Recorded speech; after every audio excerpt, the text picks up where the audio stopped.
first and didn't select him, that means that Cleveland was on the clock twice in the first round, didn't select him. It meant that New Orleans didn't select him. They were on the clock. It meant that Pittsburgh didn't select him. They were on the clock. It means the Giants executed a trade to get back on the clock. They didn't select him. At that point, I knew right then he was viewed as a backup. And once you're viewed as a backup, now it actually becomes more about your personality. Deion Sanders has never been one to bite his tongue, but this time he didn't need to say much because just a few words were enough to set the NFL world on fire.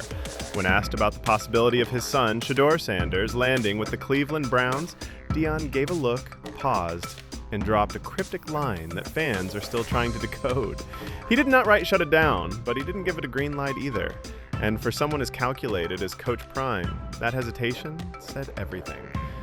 What is Deion really trying to protect Shedeur from, and why does it seem like Cleveland is the last place he wants his son to go? A couple teams that I won't allow him to play for. Whoa. This is my profession. I know what's behind the curtain. We ain't got to get back there for me to understand what's not prominent for my son. I'm not doing it. Ain't and no if he world. doesn't listen to you? Who? No, you must mean owners, like not my son. Have you told him privately who you would like for him to play for? It's not like who I would like for him. From day one, Deion Sanders has been more than just a proud father. He's been the architect behind Shedeur's entire football journey. When other top high school recruits were chasing big-name programs, Deion brought Shedeur to Jackson State, a move that shocked the college football world. Then, when Deion took over at Colorado, Shedeur followed, and not because he had to, but because that's how tightly woven their careers have become. Deion's not just giving advice, he's making decisions. He even kept Shedeur out of the 2024 NFL Draft, despite the hype and millions of dollars waiting. Why? Because in Deion's eyes, timing and destination are everything. He said it himself, "My son ain't going just anywhere."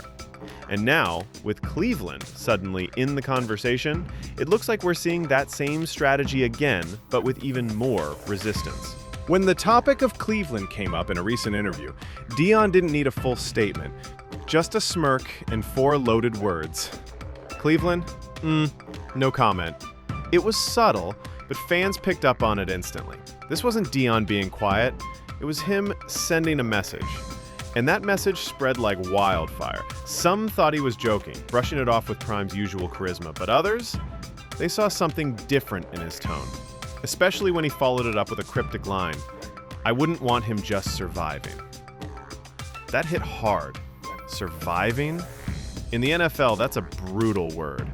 It suggests chaos, it suggests failure, and most of all, it suggests that Deion doesn't trust what's waiting for Shedeur. At the top of the second round, then people view him as a backup, and I'll quote it here, "I'm not sure how many teams want that circus in the building as a backup." If Shedeur Sanders were to walk into the Cleveland Browns locker room tomorrow, he wouldn't just be the new guy, he'd be the third wheel in one of the NFL's most delicate quarterback situations. At the top of the depth chart sits Deshaun Watson. Despite injuries and inconsistent play, he's still the franchise's $230 million investment. That kind of guaranteed money doesn't sit on the bench, not without controversy. Right behind him is Jameis Winston, a seasoned vet known for his flashy plays and high-risk style. He's no long-term solution, but he's loud, experienced, and hungry for a comeback. Now imagine Shedeur, fresh out of college, with massive expectations and even bigger scrutiny thrown into that environment. Not only would he have to compete with 2 veteran quarterbacks, but he'd also be stepping into a franchise with a long, messy history of ruining promising QBs.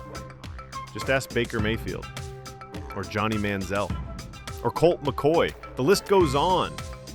And Deion knows this. He's not blind to the politics. He understands how fast the media turns when a rookie struggles, how toxic the pressure can get when the locker room isn't united. To him, Cleveland isn't just a football decision, it's a battlefield. And Shedeur, he might be walking into the crossfire. Deion Sanders has never hidden how he feels about the NFL machine, and it's far from glowing praise. While he's a Hall of Famer who dominated on the field, he's also someone who's seen the dark side of the league up close, and that experience has shaped the way he handles Shedeur's career. In interviews, Deion has repeatedly said that some franchises don't deserve certain players. That's a bold claim. But when you look at how some teams treat their rookies, you start to see where he's coming from. He's seen too many young quarterbacks thrown into dysfunctional systems without support, without protection, and without a real plan. To Deion, it's not just about talent, it's about environment, coaching, culture, stability. And Cleveland, that's not a team known for any of those things. They've cycled through over 30 starting quarterbacks in the last 2 decades. Coaching staffs come and go, the front office makes aggressive moves, but rarely with long-term vision. For Deion, sending Shedeur into that chaos might feel more like sabotage than opportunity. He's said before, I'm not putting my kid in a situation where he has to fail to learn. And to him, Cleveland might represent everything he's trying to protect Shedeur from: uncertainty, dysfunction, and a spotlight that burns too hot, too fast. For a man who prides himself on being transparent, Deion Sanders is surprisingly strategic with his words. But in a recent moment, he may have slipped and fans caught it instantly.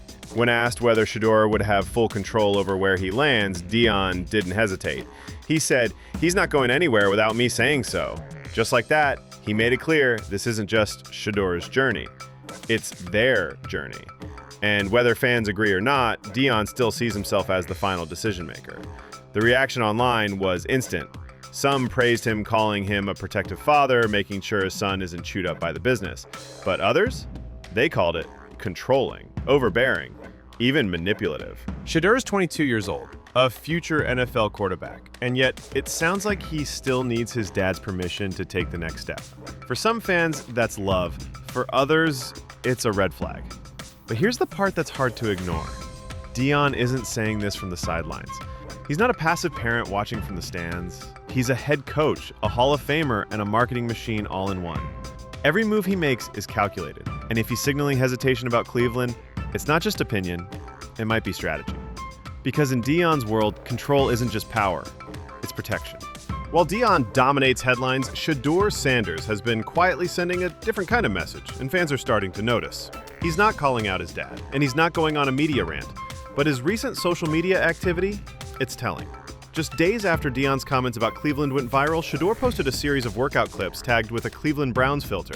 No caption, no explanation, just a powerful image, him grinding in silence while the internet argued over his future. And that wasn't all. He followed it up with a cryptic Instagram story that read, "Bet against me if you want. I'm built for this." For many, it sounded like a challenge not just to the critics, but maybe even to those closest to him, including his dad. Behind the scenes, insiders say Shedeur is laser focused. He wants the competition. He's not asking for a guaranteed starting job, he's asking for a shot. Even if it's in Cleveland, even if it's under fire. And for the first time, there's a sense that Shedeur might not be waiting for Deion's green light anymore. The kid who's always followed his father's lead may be ready to lead himself. Because while Deion built the platform Shedeur wants to prove, he can own it. The internet is divided and loud. As soon as Deion's comments surfaced, the debate exploded across sports talk shows, podcasts, and social media. One side sees him as a protective father, doing what any smart parent would do, shielding his son from a franchise that's known for wrecking quarterbacks. They say Deion's just playing chess while everyone else plays checkers. But the other side, they're not buying it. Critics argue that Deion has crossed a line, that Shedeur is a grown man now, and this is his career, not his father's. Helicopter dad memes have been flying. Commentators are asking, is Deion really guiding his son or controlling him? For every fan who calls Deion a genius, there's another who says he's stunting Shedeur's growth. Even former players are chiming in, some backing Deion's caution, others saying the NFL is about earning your place, not being protected from it. The discussion has gone way beyond just football. It's become a conversation about parenting, power, and how much influence is too much. And in the middle of it all, Shedeur, quiet, focused, still grinding. But whether he likes it or not, the spotlight isn't just on his game anymore, it's on his choices. And the question everyone's asking is simple. When does Shedeur take the wheel? Behind all the headlines, behind the interviews and the smirks, there's a deeper question nobody's asking out loud. What is Deion Sanders really afraid of? It's easy to assume it's about Cleveland, the unstable roster, the brutal media, the franchise history, but if you look closer, it seems like Deion's fear runs deeper than one city.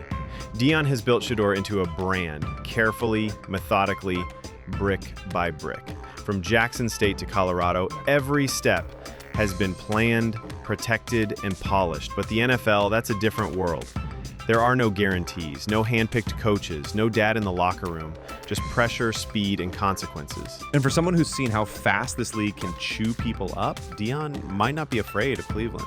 He might be afraid of failure. Because if Shedeur ends up in the wrong place, behind the wrong line, with the wrong coach, one bad season could destroy everything they've built. Not just stats and wins, but endorsements, confidence, even public perception. In today's NFL, a young QB doesn't get many second chances. So maybe Deion's cryptic no comment isn't about disrespect. Maybe it's a father's last line of defense. Because for all his bravado, Prime knows what's at stake. And when it comes to Shedeur, losing control might be the scariest play of all. Deion Sanders never had to say the words outright. His tone, his timing, and his silence spoke volumes. Cleveland? That's not part of the plan. Not yet. Maybe not ever. But this story isn't just about a city or a franchise. It's about control, legacy, and a father trying to protect what he built. Deion has spent years shaping Shedeur's path, shielding him from the chaos of the sports world. And now, as the NFL comes calling, he's not ready to let go. But here's the twist. Shedeur might be. He's trained for the moment. He's hungry for the shot. And for the first time, the world is watching. Not just what Deion says, but what Shedeur does next. Because eventually, every quarterback has to call their own audibles. And when that day comes, it won't be about what Deion wants. It'll be about what Shedeur is ready to take.